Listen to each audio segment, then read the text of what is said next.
ഈ രോഗം എൻ്റെ കഴിവുകൾക്ക് മൂർച്ച കൂട്ടിയിരിക്കുന്നു. പക്ഷെ നശിപ്പിച്ചില്ല, കുറച്ചതുമില്ല. എപ്പോൾ was A sense of hearing acute. ഈ ആശയം എൻ്റെ ഉള്ളിലേക്ക് ആദ്യമായി എപ്പോൾ കടന്നു വന്നു എന്ന് എനിക്കറിയില്ല. But once consume it haunted me day and night. എനിക്കവനെ ഒരുപാട് ഇഷ്ടമായിരുന്നു. എന്നോട് അവനൊരു തെറ്റും ചെയ്തിട്ടില്ല. എന്നെ ആക്ഷേപിക്കുന്നതായിട്ടൊന്നും തന്നെ അവൻ്റെ ഭാഗത്തു നിന്ന് ഇതുവരെ ഉണ്ടായിട്ടില്ല. അവനെ ഇല്ലാതാക്കിയിട്ട് എനിക്കൊന്നും തന്നെ നേടാനുണ്ടായിരുന്നില്ല. I think it was his sign. ആ കണ്ണുകൾ എന്നും എനിക്ക് അസ്വസ്ഥത തന്നിട്ടുള്ളൂ. ആ കണ്ണുകൾ എൻ്റെ അടുത്തേക്ക് വരുമ്പോൾ എൻ്റെ ചോര തണുത്തുകൊണ്ടേയിരുന്നു. എനിക്ക് എന്നെ തന്നെ നഷ്ടപ്പെട്ടുകൊണ്ടേയിരുന്നു. Thus, I made up my mind to rid myself of Thai forever.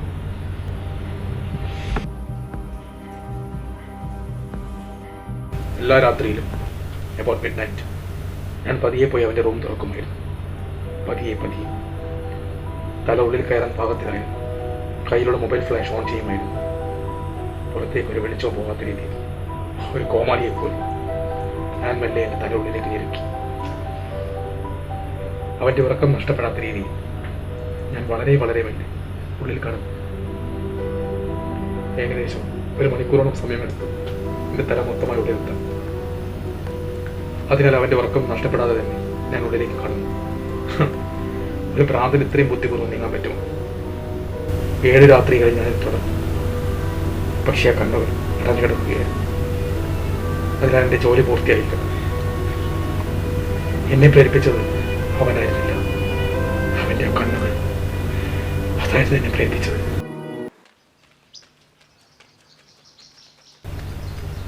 പകൽ സമയങ്ങളിൽ യാതൊരു ടെൻഷനുമില്ലാതെ ഞാൻ അവൻ്റെ അടുത്ത് പോയി സംസാരിച്ചിരുന്നു. ഞാൻ ധൈര്യപൂർവ്വം അവൻ്റെ പേര് വിളിച്ചു, അവൻ്റെ വിശേഷങ്ങൾ തിരക്കി. ആ രാത്രി കൂടുതൽ ആകാംക്ഷയോടെയായിരുന്നു ഞാൻ കഥ പോയി തുറന്നത്. ഒരു വാച്ചിൻ്റെ മിന്നറ്റ് ഹാൻഡ് എന്നേക്കാൾ വേഗതയിൽ മുന്നേറുന്നുണ്ടായിരുന്നു. എൻ്റെ ബുദ്ധിയുടെ ആഴം ഞാൻ തിരിച്ചറിയാൻ തുടങ്ങിയത് ഈ രാത്രികളിലായിരുന്നു. എൻ്റെ വിജയത്തിൻ്റെ പരിതാപം എനിക്ക് പതിയെ വരുന്നുണ്ടായിരുന്നു. എന്നത്തെയും പോലെ അന്ന് പരാജയപ്പെട്ട് മറങ്ങാൻ ഞാൻ തയ്യാറായിരുന്നു.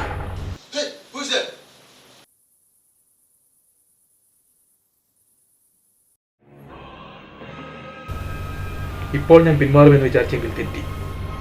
അവൻ്റെ മുറിയിൽ കൂരിട്ടായിരുന്നു. കള്ളന്മാരെ വായന്ന് അവൻ ജനൽ കൂടി അടച്ചിരുന്നു. അവൻ എന്നെ കാണുന്നില്ലെന്ന് ഉറപ്പുവരുത്തി. അവൻ ഒരുപാട് നേരമായിട്ട് ഉണർന്നു നിൽക്കുകയാണെന്നറിയാം. പക്ഷെ ശബ്ദമൊന്നും കേൾക്കുന്നില്ല. അവൻ അത് പക്ഷെ സ്വയം പറഞ്ഞ് വിശ്വസിക്കുന്നുണ്ടാവും. അത് വലിയ എലിയുടെയോ കാറ്റിൻ്റെയോ ശബ്ദമായിരിക്കും. ഒരുപാട് നേരം കാത്തിരുന്ന ശേഷം ഞാൻ വളരെ പതിയെ മൊബൈൽ ഫ്ലാഷ് അവൻ്റെ മുഖത്തേക്ക് അടിച്ചു. അതവൻ്റെ കണ്ണുകളേക്ക് വരുമ്പോഴും വളരെ പതിയെ ഞാൻ നീക്കിക്കൊണ്ടേയിരുന്നു. ഇപ്പോൾ ആ കണ്ണുകൾ തുറന്നു കിടക്കുകയായിരുന്നു.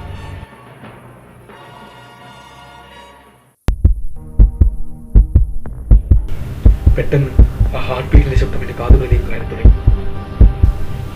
അത് വർദ്ധിക്കും തോറും ഞാൻ എന്തെന്നില്ലാത്ത അവസ്ഥയിലേക്ക് എത്തിച്ചു. It increase my fury.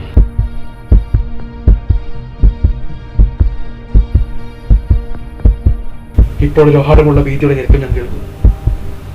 ഈ ശബ്ദം എനിക്ക് വളരെ പരിചിതമായിരുന്നു. ഒരുപാട് രാത്രികളിൽ എനിക്ക് അനുഭവപ്പെട്ടിരുന്ന എന്നെ വലിച്ചിരുന്ന ഭീതിയായിരുന്നു ഇത്. എന്നെ കൊണ്ട് പിടിച്ചു നിൽക്കാവുന്ന പോലെ പിടിച്ചു നിന്നു. പക്ഷേ ഓരോ നാഴിക താണ്ടത്തോറും എൻ്റെ ഹൃദയത്തുടിപ്പ് കൂടിക്കൊണ്ടേയിരുന്നു. ആ ഹൃദയം ഇപ്പോൾ പൊട്ടിത്തെറിക്കുമെന്ന് തോന്നിപ്പോയി. എനിക്ക് ആ ശബ്ദം ഇനിയും വർദ്ധിച്ചാൽ അയൽക്കാരെ ആരെങ്കിലും കേൾക്കില്ലേ? അത് അപകടമാണ്. അതിനാൽ അവൻ്റെ സമയമെടുത്തു.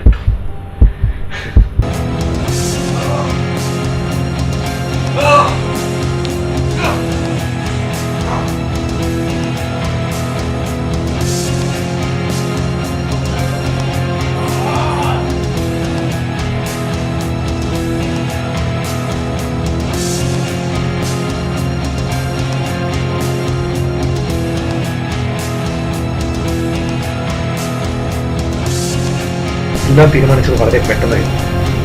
ആ തുടിപ്പ് നീക്കം വരെ ഞാൻ ആസ്വദിച്ചു.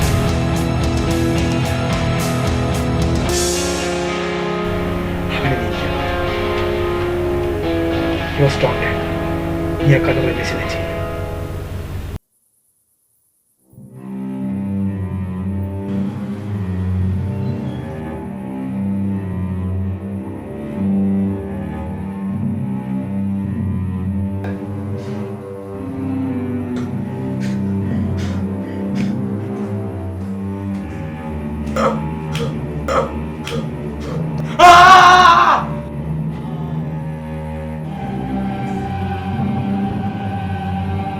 ഇതെല്ലാം കഴിഞ്ഞപ്പോഴേക്കും മണി 4 ഞാൻ വിശ്രമിച്ചു. ഇനി ഒരിക്കലും ആ കഥകൾ എന്നെ ശല്യം ചെയ്യില്ല. സന്തോഷത്തോടെ.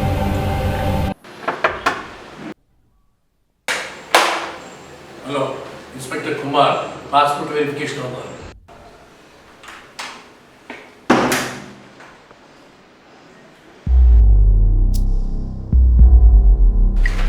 എങ്ങനെ സാർ വീട് ഷിഫ്റ്റ് ചെയ്യാൻ പോകുന്നു. സാധനങ്ങളെല്ലാം അവന്റെ മിസ്സിംഗ് കേസ് നിലവിൽ അന്വേഷണം നടക്കുന്നില്ല. പോലീസുകാരെ കണ്ടപ്പോൾ ഞാൻ ആദ്യം മുമ്പ് വെച്ചു. പക്ഷേ ഒരു ചെറുപുഞ്ചിയോടെ ഞാൻ അവരെ സ്വാഗതം ചെയ്തു. ഞാനെതിരെ വായിക്കണം.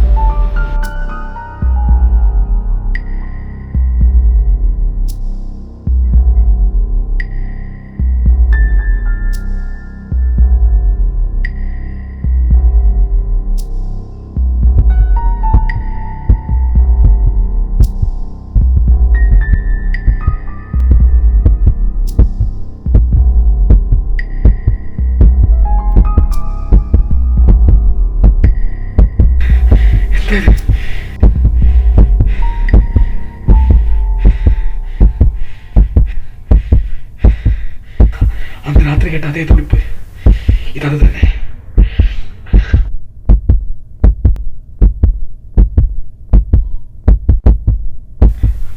ഞാൻ ആ ശബ്ദത്തെ അകറ്റാൻ കൂടുതൽ നിമിഷത്തോടെ സംസാരിച്ചു. പക്ഷേ ഓരോ നിമിഷം നടന്നതോറും അത് കൂടി വരികയായിരുന്നു.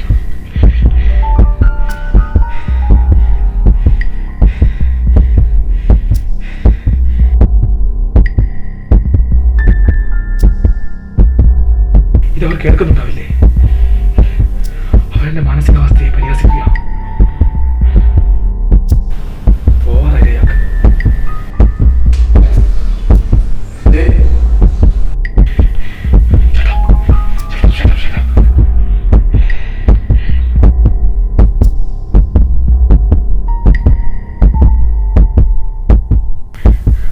ഞാനിപ്പോൾ എന്താ ചെയ്യാ? ഇതവർ കേൾക്കാതിരിക്കില്ല. They're just making mockery of her.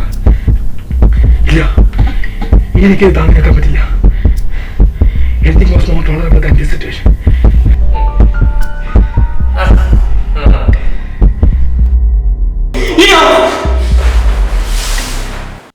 I admit the deed. അത് അവനെ ഹൃദയത്തോട് പോലെ തന്നെയാണ്. ഓ, ഞാൻ ബാക്കിലുണ്ട്.